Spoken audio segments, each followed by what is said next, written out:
그렇죠. 예. 오늘은 마더스데이입니다. 하나님의 사랑과 그 은혜를 인간이 아무리 갚는다고 할지라도 우리는 아마 평생 하나님의 사랑과 은혜를 갚을 수는 없을 것 같습니다. 마찬가지로 우리를 낳아주시고 길러주시고 가정을 지켜주신 어머님의 희생과 헌신, 그 사랑도 아마 평생 갚아도 갚지 못할 것 같습니다. 갚지 못한다고 가만히 있으면 좀 그렇지 않습니까? 최소한 말로라도 고맙습니다, 감사합니다라고 표현했으면 좋겠습니다. 저도 말로 잘 표현하지 못하지만 오늘은 어머니 주일 마더스데이니까 앞뒤 좌우 옆에 어머니라고 생각되시는 분이 앉아 계시면 그분을 향해서 이렇게 인사했으면 좋겠습니다. 해피 마더스데이, 고맙습니다, 감사합니다. 해피 마더스데이, 감사합니다, 고맙습니다.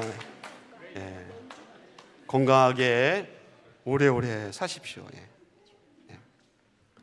오늘 이렇게 특별히 화사하게 꽃을 달고 있으니까 더 좋은 것 같습니다.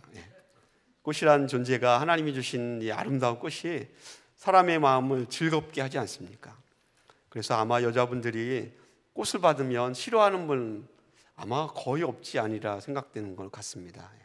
여러분, 그 담겨진 꽃의 아름다움뿐만 아니라 또 하나님이 베풀어 주신 그 사랑도 오늘 깊이 느끼고 경험하는 복된 시간이 되었으면 좋겠습니다. 여러분, 국문학자 중에 양주동이라는 이름을 혹시 들어보신 분 있습니까? 양주동 박사님. 개성에서 출생하셨고요. 일제시대에 와세다 대학을 졸업하시고 그 다음에 평양에 있는 숭실 전문대학을에서 가르치셨고 연세대와 동국대학에서 가르치신 분입니다. 국문학자이며 또 시인이기도 하고 수필가이기도 합니다. 그분이 일제시대에 1941년도에 삼천리라는 그런 잡지에 노래 가사를 지어서 노래와 함께 발표했습니다. 바로 이흥열 작곡, 양주동 박사 작사의 어머니의 마음이라는 3년에 해당하는 그러한 시이고 또 노래입니다. 1년은 여러분들이 너무 잘 알기 때문에 제가 2년하고 3년을 낭독해 드리겠습니다. 1941년 그 당시에 국어 표현이니까 좀 이해가 안 되는 부분도 있더라고요. 그래도 이해하시고 잘 들으시면 좋을 것 같습니다. 이연이 이렇습니다. 어려선 안고 업고 얼러주시고 자라선 문 기대어 기다리는 마음 알을 싸 그릇 될 싸 자식 생각에 고우시던 이마 위에 주름이 가득 땅 위에 그 무엇이 높다 하리요 어머님의 정성은 지극하여라. 3년은 이렇습니다. 사람의 마음속엔 온 가지 소원, 어머님의 마음속엔 오직 한 가지, 아낌없이 일생을 자식 위하여 살과 뼈를 깎아서 바치는 마음, 인간의 그 무엇이 거룩하리요 어머님의 사랑은 그지없어라. 이렇게 3년으로 되어 있습니다. 1년은 여러분 너무 잘 알지 않습니까? 나실제, 괴로움이라는 그런 가사입니다. 오늘은 어머니 마더스데이니까 1절을 어머님들은 가만히 계시고 우리 남자분들만 우리 함께 아내를 위해서 또 지금 천국에 계신 우리 어머님들 위해서 또 이 자리에 안 계시지만 우리를 낳아주시고 길러주신 어머님들 위해서 우리 1절을 우리 다 같이 함께 노래하겠습니다.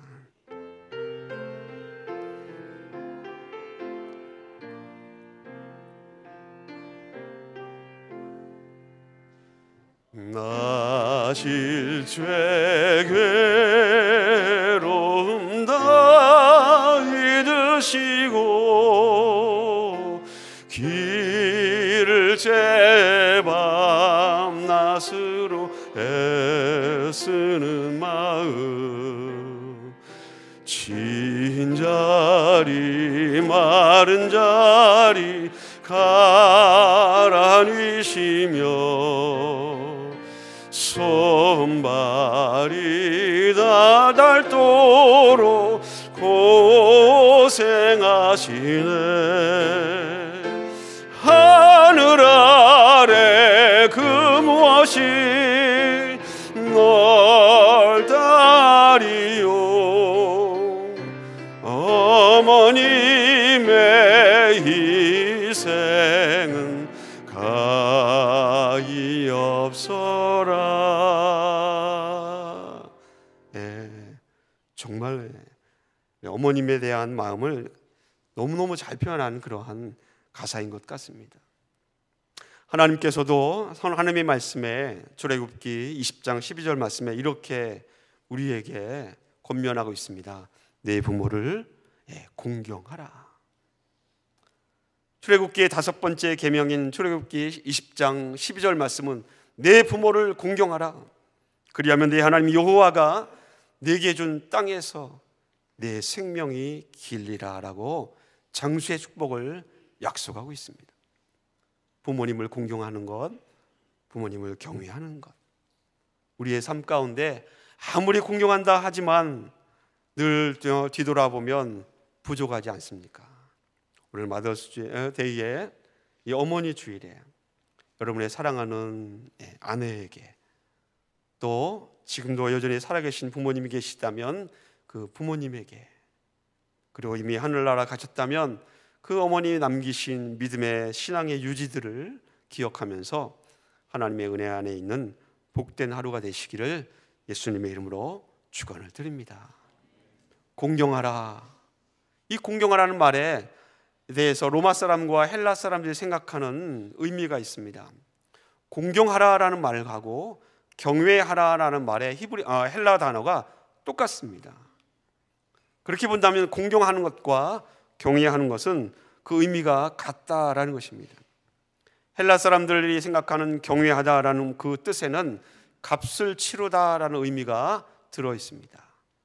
그러므로 부모를 공경하라라는 것은 부모를 위해서 너의 값을 치루어야 한다라는 것입니다.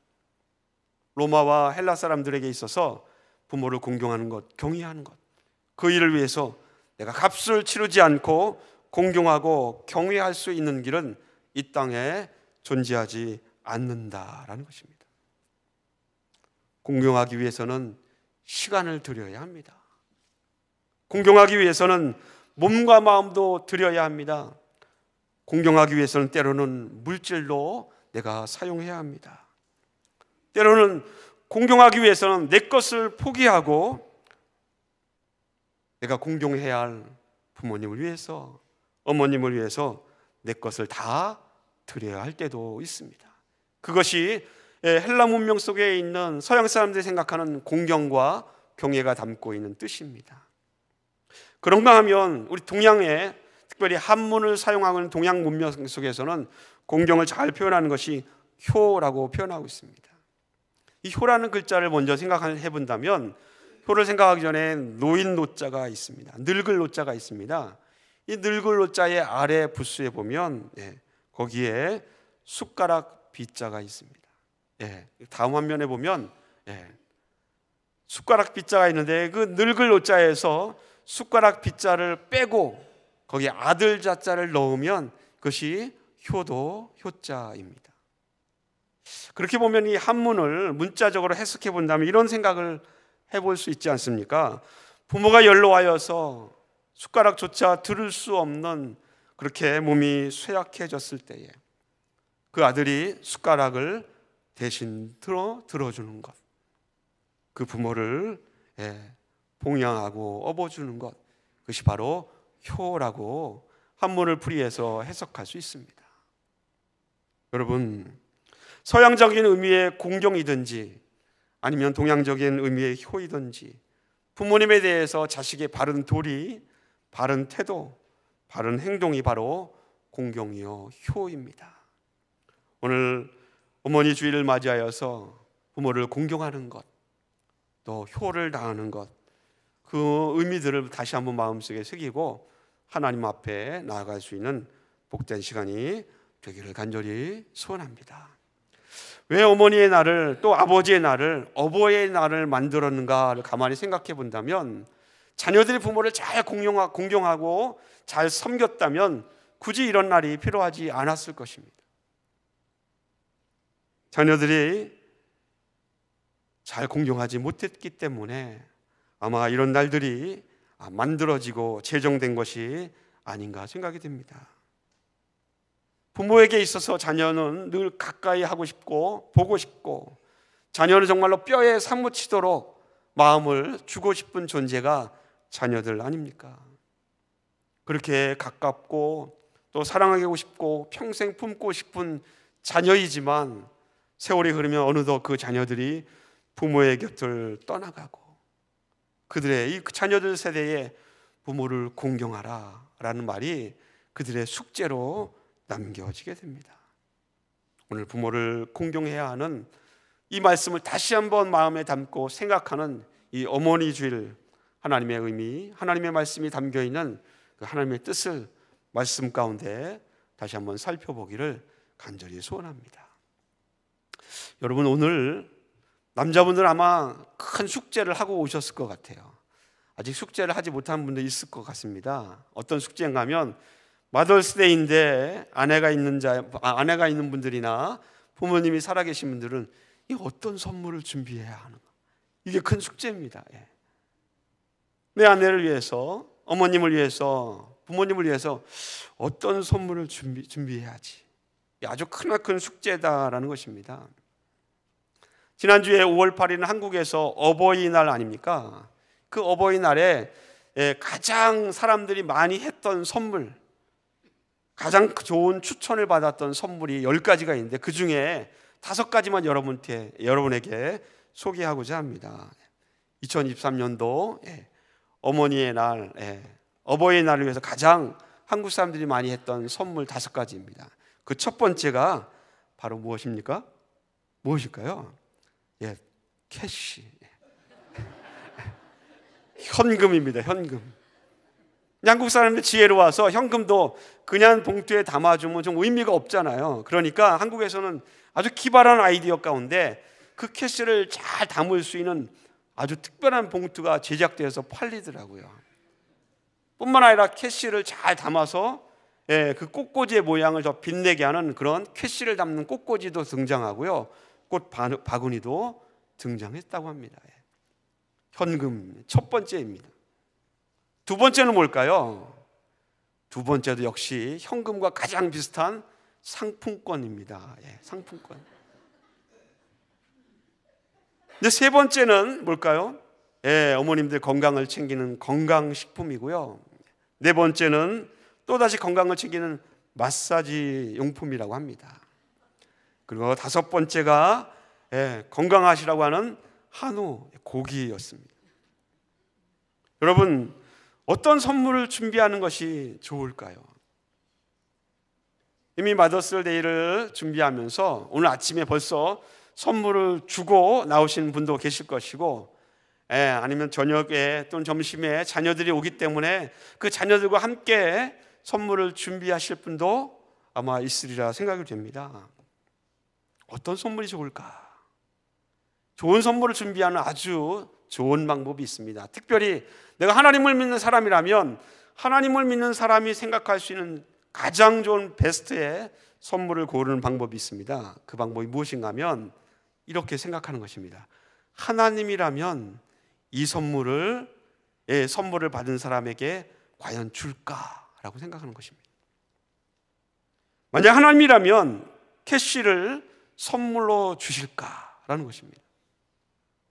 만약 하나님이라면 상품권을 선물로 주실까? 만약 하나님이라면 이 세상을 창조하시고 사람을 지으신 하나님께서 건강식품을 선물로 주실까? 아닐 것 같지 않습니까? 만약 하나님이라면 마사지 용품, 한우 고기를 선물로 주실까? 왠지 좀 아닌 것 같지 않습니까? 오늘 말씀을 선물로 시작했으니 선물로 마치려고 합니다. 오늘 말씀의 제목을 한번 곰곰이 생각해 보십시오. 나의 꿈을 같이 품어주시는 분입니다. 그분이 누구시죠? 바로 하나님입니다. 문제를 잘 이해하면 학생이 시험을 더 잘 보는 데 도움이 되지 않습니까? 하나님의 본문 말씀을 이사야서 43장을 선택하여서 그 본문을 중심으로 제목을 정하였습니다. 그렇다면 그 제목을 잘 생각해 본다면 말씀을 이해하는 데 조금은 도움이 되지 않겠습니까? 하나님은 나의 꿈을 같이 품어주는 분입니다. 근데 이 제목 가운데 아주 중요한 열쇠 키포인트가 있는데 그 키포인트가 바로 가운데 있는 같이라는 단어입니다. 하나님께서 나와 꿈을 같이 품어주는 분이다라는 것입니다. 여러분, 꿈을 나와 같이 품어주는 아주 대표적인 분이 누구입니까? 자녀들이 엄마 아빠에게 나 이 다음에 크면 선생님이 될 거야 라고 이렇게 꿈을 고백합니다. 60대에서 80대의 어른들에게 어렸을 때 가진 꿈을 조사했더니 가장 많이 등장하는 그 대답이 선생님이었습니다. 한국에서 나는 선생님이 될 거야. 그 말을 들은 부모님들은 어떻게 합니까? 그 순간부터 엄마 아빠의 꿈은 내 아이가 선생님이 되는 것, 그게 엄마 아빠의 꿈이 돼버립니다. 그렇지 않습니까? 하나님이 같이 꿈을 품어준다라는 그 의미는 자녀가 꿈을 품으면 부모가 그 꿈을 같이 품어주는 것처럼 하나님께서도 여러분이 꿈을 생각하고 그 꿈을 품으면 우리 하나님은 여러분과 함께 그 꿈을 품어주시는 아버지, 어머님과 똑같다라는 것입니다. 하나님은 내 꿈을 품어주시는 분입니다. 여러분은 여러분들이 어렸을 때 가졌던 꿈이 무엇입니까? 꿈을 갖고 어려서부터 달려왔는데 지금 그 꿈을 다 이루셨습니까? 아니면 여전히 그 꿈을 향해서 달려가고 있습니까? 아니면 세월이 많이 지나서 이젠 더 이상 꿈도 꾸지 않은 채 그냥 살고 있습니까? 오늘 이 자리에 특별히 오늘 가장 존귀하고 축복받은 분들은 아마 마더스데이니까 어머니들 아닙니까? 그렇다면 어머님들에게 오늘 정말로 강력하게 권고하는 것은 우리 어머님들 꿈을 꼭 가지시기를 예수님의 이름으로 축원을 드립니다. 그 누구보다도 어머니들이 꿈을 갖고 있어야 됩니다. 그 어머니들이 갖고 있는 그 꿈을 하나님이 같이 품어준다라고 오늘 제목을 정하여서 함께 나눕니다. 살아계신 하나님은 나와 함께 꿈을 품어주시는 분, 그 하나님의 선물이 여러분에게 분명히 준비되어 있습니다. 오늘은 여러분에게 두 가지 선물을 드리려고 합니다. 특별히 어머님들에게. 아버님들은 좀 섭섭하시겠지만 한 달만 참으시면 아버지 주일이 있으니까요. 하나님께서 여러분에게 주시고자 하는 첫 번째 선물은 이런 질문 가운데 생각해 볼 수 있습니다. 내가 너의 속에 갖고 있는 그 꿈을 나도 함께 꾸어도 되겠니? 라는 이 하나님께서 나에게 하시는 질문입니다. 아무개야, 너의 속에 갖고 있는 꿈을 여호와 하나님께서 같이 꾸어도 괜찮겠니? 라고 질문하십니다. 이 하나님의 질문에 하나님의 은혜가 있고 하나님의 놀라운 선물이 있습니다. 하나님은 우리와 함께 같이 꿈꾸기를 원하십니다. 그래서 오늘 성경 말씀 43장 2절 말씀을 보니까 이렇게 성경은 기록하고 있습니다. 네가 물 가운데로 지날 때에 내가 너와 함께 할 것이라. 믿습니까? 하나님이 물 가운데 지날 때에 우리와 함께 한다라고 그렇게 보장해 주고 있습니다. 강을 건널 때에 물이 너를 침몰하지 못할 것이며 내가 불 가운데 지날 때 타지도 아니할 것이요 불꽃이 너를 사르지도 못하리라. 이사야 선지자는 2절 말씀을 통하여서 하나님께서 자기 백성의 위기와 어려움을 방관하지 아니하시고 반드시 지켜주신다라고 말씀하고 있습니다. 어떤 불도 어떤 물도 우리를 삼키지 못하고 불도 우리를 사르지 못하도록 지켜주신다라고 약속하고 있습니다. 내가 너와 함께하리라. 내가 너의 품은 꿈과 같이 하리라. 이 선언이 하나님이 우리에게 주시는 선물입니다. 여러분, 이 놀라운 선물 오늘 받아 누릴 수 있는 복된 우리 하나님의 백성들 되시기를 예수님의 이름으로 축원을 드립니다. 사람들은 누구나 꿈을 갖고 있습니다. 그리고 그 꿈을 아주 놀랍게 이룬 많은 위대한 사람들이 우리 주변에 얼마든지 많지 않습니까? 그중에 한 세 사람을 여러분께 소개하고자 합니다. 이 사람의 이름은 브라이언 트레이시라는 사람입니다. 그는 정말로 가난한 벌목공의 아들로 태어났습니다. 아버지가 벌목공이기 때문에 한번 아버지가 산에 올라가서 나무를 베는 순간에는 몇 달 동안 아버지를 볼 수 없는 그런 아들로 태어났습니다. 그는 무일푼에서 빈손으로 시작했지만 그가 장년이 되었을 때는 미국의 전 세계 500대 기업에서 이 브라이언 트레이시를 모셔갖고 강연을 들으려고 한다면 시간당 최소한 8억 원을 지불해야 합니다. IBM에서, 구글에서, 휴렛패커드에서 이 사람을 모셔서 강연해 주세요 라면 최소 8억 원을 시간당 지불한다라는 것입니다. 그는 성공한 사람입니다. 조 지라드라는 사람이 있습니다. 그는 1대 250의 인간관계의 법칙으로 유명한 사람입니다. 이는 자동차 왕, 세일즈 왕입니다. 그는 누군가 한 사람에게 관계를 맺고 자동차를 판다면 이 사람은 이 한 사람이 전부가 아니라 이 사람과 관계된 250명과 관계를 맺는다라고 그런 법칙을 만들어낸 사람입니다. 그는 기네스북에 장장 12년 동안 연속하여서 세계 세일즈 왕을 차지한 사람이 이 조 지라드라는 사람입니다. 한때는 미국에서 5년 동안 미국의 모든 판매되는 딜러들 중에서 1등을 차지했는데 모든 딜러들이 판매한 자동차 개수보다 그들의 95%를 이 사람 혼자 독차지한 적도 있다고 합니다. 그는 성공한 사람입니다. 또 한 사람은 조지 허버트 말로니라는 사람입니다. 그는 지금부터 99년 전에 살았던 사람입니다. 1924년도에 그는 산에 오르는 등반가입니다. 그가 1924년도에 에베레스트 산에 오르기로 꿈을 품었습니다. 사람들이 다 말렸습니다. 1924년도에 에베레스트 산에 오르려면 그 장비로는 도저히 저 8,848명 이루는 산에 오를 수 없다라는 것입니다. 장비가 너무 열악해서 오르다가 죽는다라는 것이죠. 다 만류했는데 그럼에도 불구하고 그가 에베레스트 산에 오릅니다. 그가 남긴 유명한 말이 있죠. 내가 왜 산을 오르냐면 그곳에 뭐가 있기 때문이라? 산이 있기 때문이다. 그 말을 남긴 그가 산에 올랐고 정상을 얼마 넣지 않은 그곳에서 실종되었습니다. 그런 세월이 한참 흘러서 1999년도에 그의 시신이 발견되었습니다. 그가 정상에 올랐는지 오르지 못했는지는 기록이 없기 때문에 아무도 모릅니다. 그러나 모든 산악인에게 이 말로니는 전설 중에 전설입니다. 자기의 꿈을 포기하지 않고 그것을 향하여 도전했기 때문에 그렇습니다. 세상에 이렇게 꿈을 이룬 사람들이 많이 등장합니다. 꿈을 이룬 사람들, 성공한 사람들 나열한다면 아마 한도 끝도 없을 것입니다. 이런 꿈을 이룬 사람들을 보면 우리는 존경하기도 하고 부러워하기도 하고 그렇습니다. 왜 그렇습니까?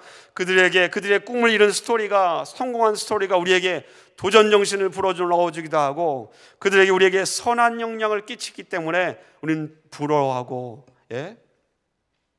나도 저 사람처럼 되고 싶고 하는 그런 생각을 갖습니다.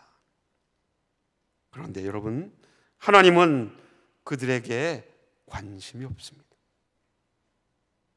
누군가가 성공했다더라, 누군가가 기적을 이루어냈다더라, 누군가가 놀랍게 성공했다라는 그 스토리에 하나님의 관심은 없다라는 것입니다. 그럼 하나님의 관심이 어디에 있을까요? 하나님의 관심이 있는 것은 바로 하나님 앞에 지금 이 순간에 와서 하나님, 내가 이 꿈을 갖고 있습니다. 하나님 앞에 내어놓는 자, 그들에게 하나님의 관심이 있습니다. 하나님은 하나님 앞에 나와 있지 않은 제3자의 꿈은 관심이 없습니다. 하나님 앞에 나와 있지 않은 제3자의 성공 스토리는 아무리 그가 훌륭하게 성공했다 할지라도 하나님의 관심은 그 밖에 있다라는 것입니다.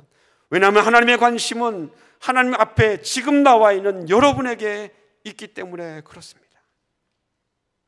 그래서 하나님께서 우리에게 주신 놀라운 선물의 첫 번째처럼 내가 꿈을 갖고 있니? 그 꿈을 나도 함께 꾸어도 되겠니라고 지금 이 순간에 여러분에게 묻고 있음을 여러분 기억하십시오. 하나님은 다른 사람이 아니라 나에게 관심이 있습니다. 믿습니까? 내 옆에 앉아있는 성도님들, 그분도 하나님과 나와 그분과의 관계에서는 그분은 제3자 아닙니까? 하나님과의 관계는 1대1입니다. 여러분 자신과 하나님과의 관계 아닙니까? 하나님은 여러분 자신에게 관심이 있습니다. 그리고 그렇기 때문에 이렇게 물으신 겁니다. 너에게 꿈이 있느니 그 꿈을 내가 같이 꾸어주리라. 그 하나님의 놀라운 음성을 듣는 축복이 오늘 여러분에게 있기를 예수님의 이름으로 간절히 축원을 드립니다. 하나님이 우리에게 주신 두 번째 축복이 있습니다. 이 두 번째 축복을 생각할 수 있는 질문은 이렇습니다. 나는 너의 꿈에 함께 할 텐데. 하나님 먼저 이렇게 고백해 주셨죠. 아무개야, 네가 꿈이 있니? 너의 꿈에 내가 같이 할 텐데. 그런데 두 번째 질문이 무엇입니까? 너는 그렇다면 내 꿈을 알고 있니?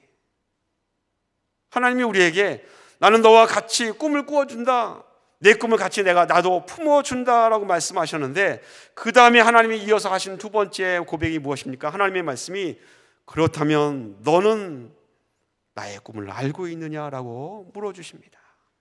하나님은 나의 꿈을 알고 있는데 과연 나는 하나님의 꿈을 알고 있느냐라는 것입니다. 사랑하는 성도 여러분, 하나님의 꿈을 알고 있습니까? 하나님께서 하나님의 꿈을 우리에게 알려주시기 위해서 얼마나 큰 희생의 대가를 치루하시는지 여러분 아십니까?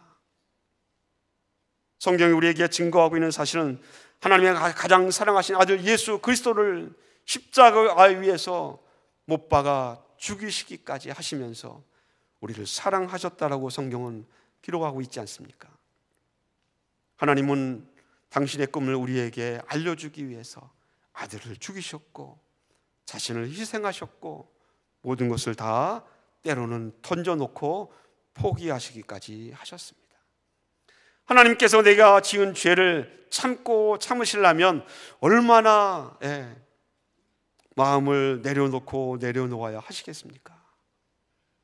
죄를 짓고 뒤돌아서면 또 다시 죄를 짓는 인간의 모습이 우리들인데, 그 모습을 바라보시면서 그럼에도 불구하고 당신의 꿈을 우리에게 알리기 위해서 얼마나 많은 것을 하나님께서 포기하셨는지 여러분 아십니까? 오늘 우리가 함께 읽은 이사야서 본문 43장은 그 하나님의 꿈에 대해서 우리에게 말씀하고 있는 내용이 이사야서 43장입니다.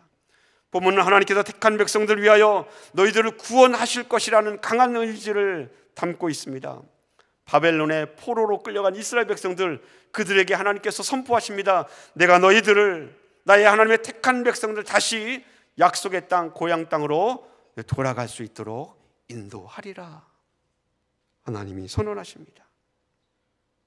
세상의 창조자요, 죄인된 우리의 구원자이신 하나님께서 하나님의 약속의 땅, 이스라엘 땅으로 돌아갈 때에는 어떤 어려움도, 물도, 불의 어려움도 이 하나님의 계획을 막을 수 없다라고 선포하고 있습니다. 어느 누구도 하나님의 앞길을 막을 수 없습니다. 하나님의 계획에 이의를 제기할 자가 없다라는 것입니다. 동으로부터 서로부터 남으로부터 북으로부터 동서남북으로부터 수많은 사람들이, 하나님의 택한 백성들이 몰려올 것이라고 오늘 본문은 우리에게 말씀해주고 있습니다.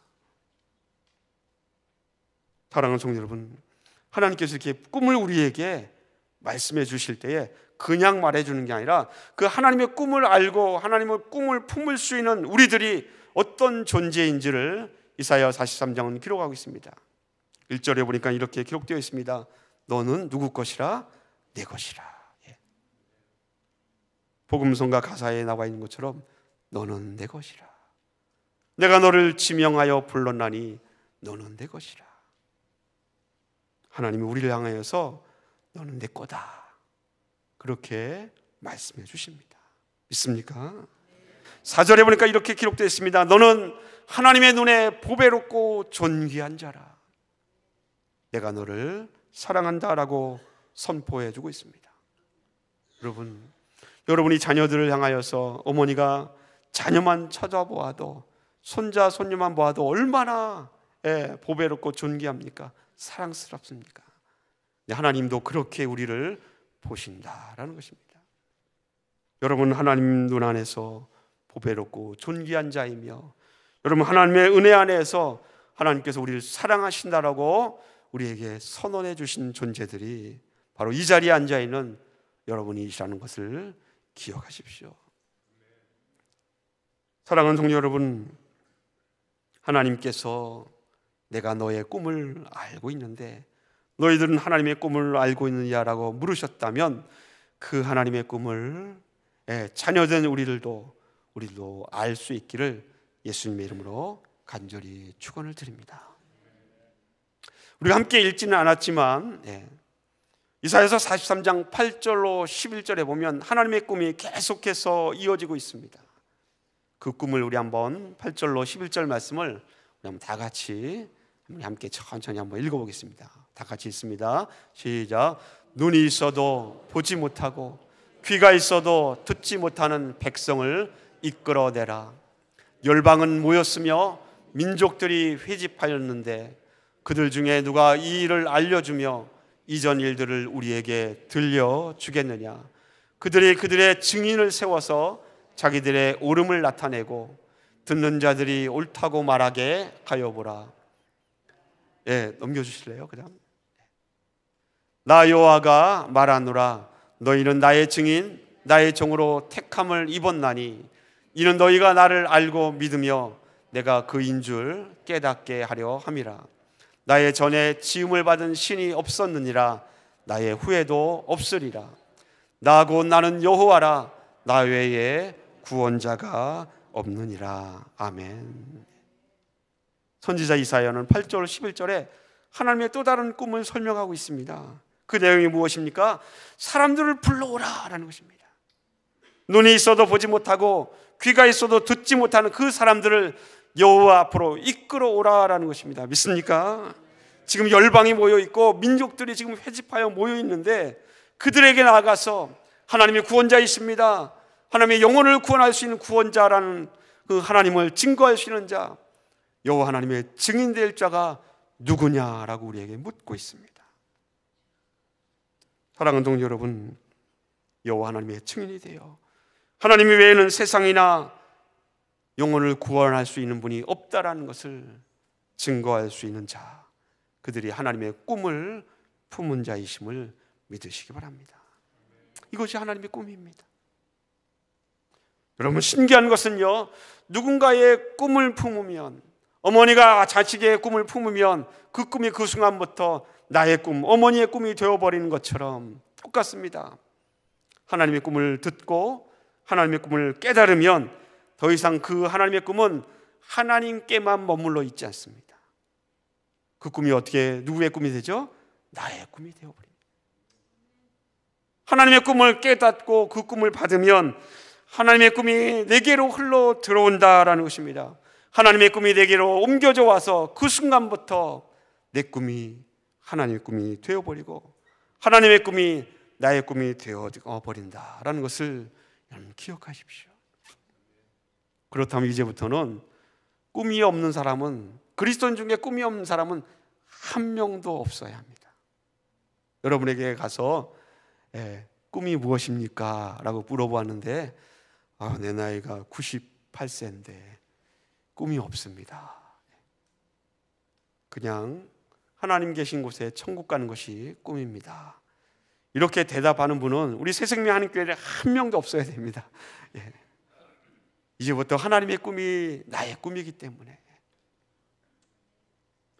나이 때문에, 내게 주어져 있는 환경 때문에, 내가 아프고 지치고 병들어 있기 때문에, 내 능력이 부족하게 하기 때문에 나는 꿈을 가질 수 없습니다. 그런 분이 이 자리에는 없기를 간절히 소원합니다. 한번 따라 하시 보실까요? 꿈은 꿈꾸는 자들의 것입니다. 네. 꿈은 꿈꾸는 자의 것입니다. 하나님의 꿈이었지만 그 꿈을 꾸면 그 순간부터 내 꿈이 되는 것처럼 여러분 꿈꾸는 자들이 되십시오. 여러분, 이상한 것이 하나 있습니다. 심리학자들이 내는 이러한 대체의 법칙이라는 법칙인데요, 이런 것입니다.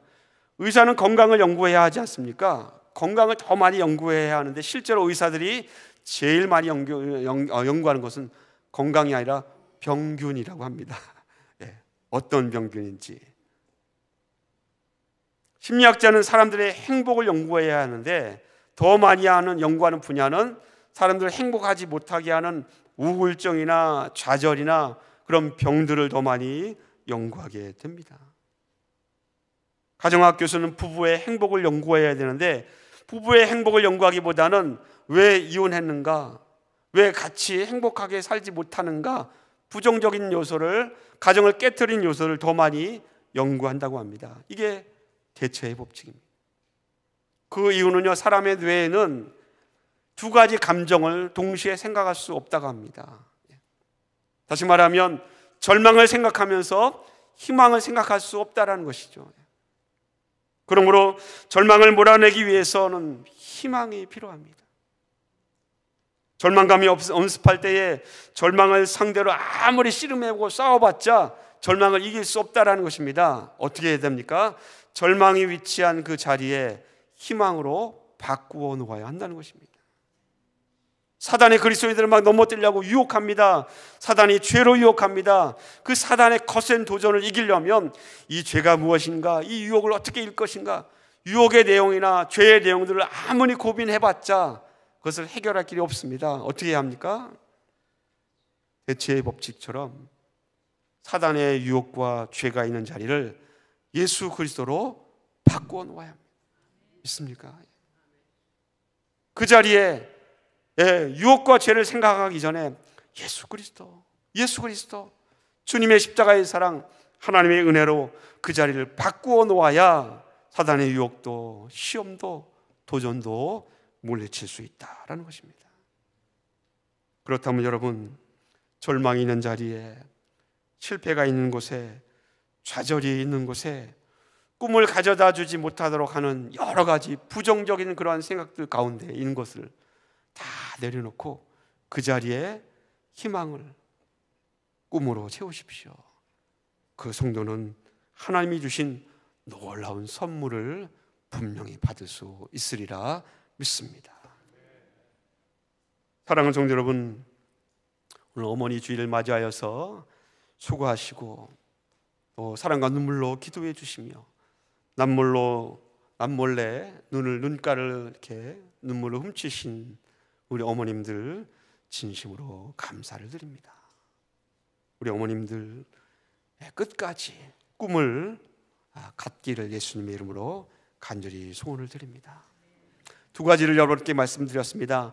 하나님께서는 나의 꿈을 잘 아시기 때문에 내 꿈을 품어주시는 분입니다.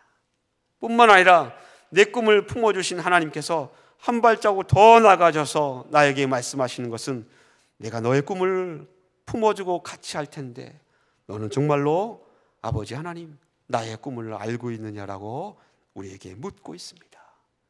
그 하나님의 꿈은 눈이 있어도 보지 못하고 귀가 있어도 듣지 못하는 그 많은 영혼들을 주께로 이끌어오는 것입니다.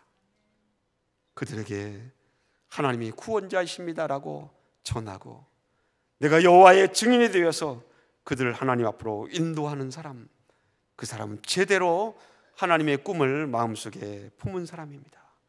하나님의 꿈을 마음속에 품은 하나님의 백성들 되시기를 간절히 소원합니다. 사도 바울이 우리에게, 그리스도인들에게 이렇게 권면하고 있습니다. 에베소서 4장 22절로 24절에 보니까 너희는 유혹의 욕심을 따라 썩어져가는 구습을 따른 옛사람을 벗어버리고 오직 너희의 심령이 새롭게 되어 하나님을 따라 의와 진리의 거룩함으로 지으심을 받은 새 사람을 입으라 라고 말씀합니다. 아멘입니다. 하나님께서 우리를 창조하셨는데 우리는 옛사람을 쫓는 그러한 구습을 쫓는 사람이 아니라 하나님을 따라 의와 진리와 거룩함으로 새 사람 지음을 받은 새 사람임을 여러분 기억하십시오. 하나님의 꿈은요, 세상 사람이 꾸는 꿈과 다르지 않습니까? 그렇기 때문에 세상 사람들의 마음으로, 세상 사람들의 방식으로는 하나님의 꿈을 결코 품을 수 없습니다. 하나님의 방법으로, 하나님의 안에서 그 꿈을 품을 수 있지 않습니까? 눈이 있어도 보지 못하고 귀가 있어도 듣지 못하는 세상 사람과 똑같은 삶을 살면서는 하나님의 꿈을 품을 수 없다는 것입니다. 세상 사람과 달라야 합니다. 그래서 의와 진리와 거룩함으로 지으심을 받은 새 사람이라고 말씀하고 있습니다. 여러분, 내가 정말로 세상 사람과 똑같은지 다른지를 여러분 분별하십시오. 바울은 로마서 12장 2절에 이렇게 우리에게 말씀하고 있습니다. 이 세대를 본받지 말고 오직 마음을 새롭게 함으로 변화를 받아 하나님의 선하시고 기뻐하시고 온전하신 뜻을 분별하라. 사랑하는 성도 여러분, 이 세상 사람들, 그들에게 하나님의 뜻을 전하고 하나님의 꿈을 선포하는 하나님의 증인들 되시려면 여러분, 세상의 뜻을 분별하여 세상의 정욕들을 분별하고 육신의 정욕과 안목의 정욕을 분별할 수 있는 하나님의 사람이 되어야 합니다.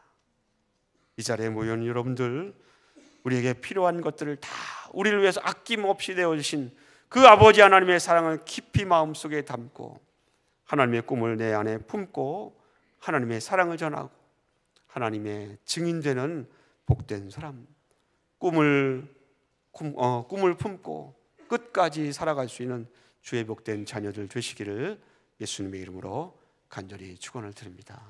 기도하겠습니다.